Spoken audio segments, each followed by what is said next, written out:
Hello and welcome to the DFS underscore PhD show for today, the 10th of November. Remember, you're good enough, you're strong enough, and gosh darn it, someone's got to win that money. And hey, sometimes it's us. Congrats to Jesse Forsaken on Twitter, one of our best,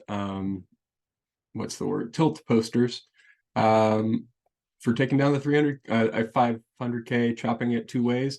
It was a weird one, right? Because it was a cool lineup. First of all, the Foreman captain, I'm sure the injury concern almost had him rolling with Roshan Johnson. So that was a little bit an unusual one. I was surprised how little it was duped, only 1,500 on the table, but it was duped by a guy with a single entry. So that's cool. Nobody runs worse than Jesse. And I want to encourage them to keep tilting, even though we all know they just won $300,000. And we know you don't have a tilt in the world. It's not a big deal, but we enjoy the character you play on Twitter. And everybody, please enjoy the characters you play every day. Some people get mad and it's like they're not enjoying the character. And what are you doing? Like, don't play a character you don't enjoy. Okay, so for today's slate, I'm going to start off with the lines because I've gotten beaten by blowouts too many times to not start the show with the lines. So Philly-Detroit could be a blowout, not that high of a total, but there's still a lot of attractive pieces because of Detroit having players out. Then you've got Charlotte Wizards, huge line, close game. That's where you want a lot of exposure today. I don't need to tell you that. Then it's Brooklyn Nets and Celtics. Cross the game off. It's going to be a blowout. 11.5 point spread. I don't think I have to tell you that that's going to happen every time. And then keep on going. This Rockets-Houston game, I don't understand the line here. Are we just projecting that they're going to miss all their shots? These are two really bad teams. They're going to score a ton of points.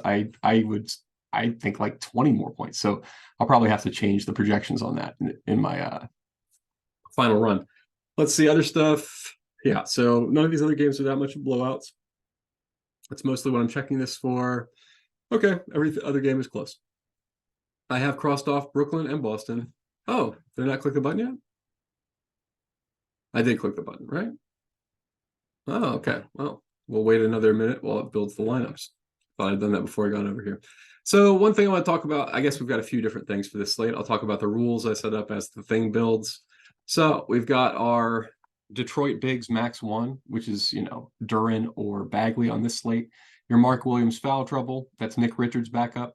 Max 2 out of 3 bigs is an important one on Minnesota because Naz Reid can smash, and he can smash in 2 cases. It's whether Gobert or Towns gets in foul trouble, and if they don't, each of them could smash, and that's a pretty easy fork. Nurkic foul trouble with Jock is the backup, or Sengun with Jock, and Nurkic with Eubanks. That's right. So those are your forks for today. It's a big slate. Do not leave salary on the table. Our max from last night is our min for tonight. It's a different kind of thing. Yesterday was the 2-gamer, right? It's been a while. Been a long week, a lot of basketball, a lot of bad beats, a lot of good beats. Man, I tell you what, I sure don't love the stat correction period. I was tied for the 888 satellite again last night at the end of the game, and I wound up losing by 6. And it's like, what are you doing? Don't pretend like you're keeping stats if you're going to relitigate every single stat after the game. Like, Suggs lost a steal. Everybody lost something except Okongwu, who I would say should call it jump ball on some of these blocks. But anyway, that's fine. Chalk, yes, I am mad that Chalk Okongwu got there in limited minutes, with even more limited minutes with an injury, and it was painful for me in all media. I guess I could just stop making the wrong play and play Okongwu when he's an obvious value. Speaking of obvious value, I don't understand, what is the field doing with, Jaden McDaniels is not a big point per minute guy, obviously, but he's severely underpriced. But there's a lot of options on this slate. I'm definitely not going to more than 25% Jaden McDaniels. He's not nearly the best play on the slate. So let's resort. Yes, Biyombo, Hawkins, these are the kinds of names that you should see at the top. And so I'll lock them as core top 65%. Gafford, yeah, fine. Gafford's part of a fork. He should be part of a fork. Oh, no, he's adjusted up because of the team stacks. So for this game, Washington is favored by something. I don't know, man. That's a tough sell for me. Washington being favored in any game by any points. So I undid that. I do not think Washington is favored in this game. For me, that game's a pick'em. So I'm putting 122, 122. Don't know who's going to win for Washington, Charlotte. And if you have the ability to bet in a legal betting state, bet against Washington. Are you kidding me? The gross Charlotte has a lot of players that are like better than Washington's bench. So anyway, I think that one's an easy one. I probably should project Charlotte for more points.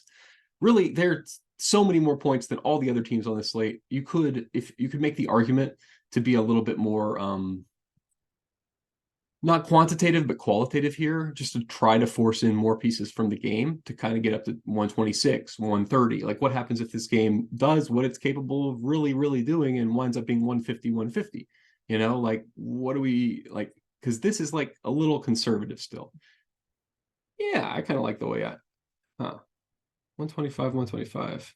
Interesting. I might separate these teams a little further from the rest of the pack. This game is definitely separate from the rest of the pack. Okay. Let's see what that does. I know what it's going to do. It's going to give me a lot more Kuzma and a lot more random bench pieces from the Charlotte team. But let's have a look.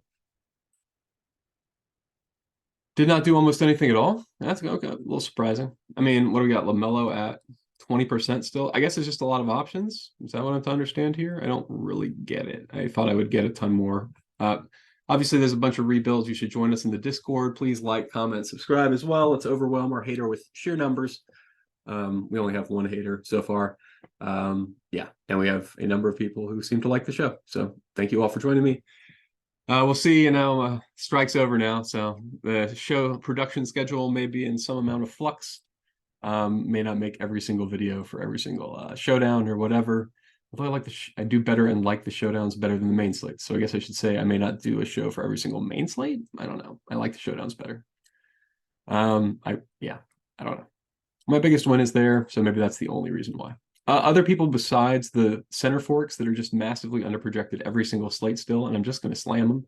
I mean, his price is up, Alsar Thompson, but people are still projecting him for a reasonable number of stocks, and you shouldn't. He's not going to get a reasonable number of stocks. He's going to get an unreasonable number of stocks every single night. He plays the game differently than every other player right now. It's really fun to watch.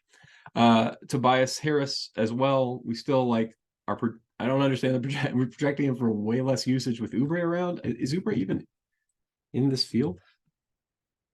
Yeah, I X'd him out. He's not making much of an impact. And I mean, Tobias is still there for 36 minutes a game. So I think he's being a little bit overlooked on the slate, but that's pretty far down the list, right? I'm not disagreeing with any of the major value. Your herder. Oh, Jalen Green. That's another guy where I just don't understand what people think. This is going to be a competitive game against New Orleans. Who's going to score all the points for Houston? Jalen Green. I mean, right? I mean, there's a couple of other options, but mostly Jalen Green. Sengun, if he's in. If not Sengun, I mean, let's do it. Was Sengun on Houston last year? Yeah. We could court IQ Sengun off with Jalen Green, but I just don't know that's going to be worth the squeeze. So let's have a look. Any other big leverage plays? Hawkins, Biyombo, Tyrese Maxey. Oh yeah, Maxey. People still. Oh yeah, right. So people are underprojecting Tyrese Maxey. People are underprojecting Bane and Jaren Jackson Jr. due to having done kind of bad for a while this year. And then everybody else was just kind of close, I guess Markkanen too. So I just wanted all these guys to be just indistinguishable, because to me, the following players are indistinguishable on the slate in terms of their raw points projection: Karl Anthony Towns, Lauri Markkanen, Desmond Bane, Jaren Jackson Jr., Alperen Sengun, Alf Anthony Edwards, Tyrese Maxey, and Kyle Kuzma. These guys are all about 45 points-ish. I mean, plus or minus, whatever I don't know their standard deviations. They probably all do have different standard deviations and stuff, but I don't care. I'm just going to get to whichever ones of those are less owned, generally speaking, and or a smattering of all of them. They're fine. Your top plays, right? I should say that. I have unclicked SGA, Tatum, and Durant on the slate just because they're slightly overpriced for their usage and or, in Tatum's case, involved in a blowout. But yeah, Sabonis and Ball are where I like the spend ups right now. But I guess I get to more Embiid because, yeah, Embiid has a higher raw points expectation than Sabonis. We'll see if that sticks. I want to get to some more Sabonis on here, but I might have to do that with a projection change or something. But yeah, I think that does it for today. Let's make it a nice, tight little video. Remember, you're good enough, you're strong enough, and gosh darn it, someone's going to win that money. Might as well be us, and congrats, Jesse.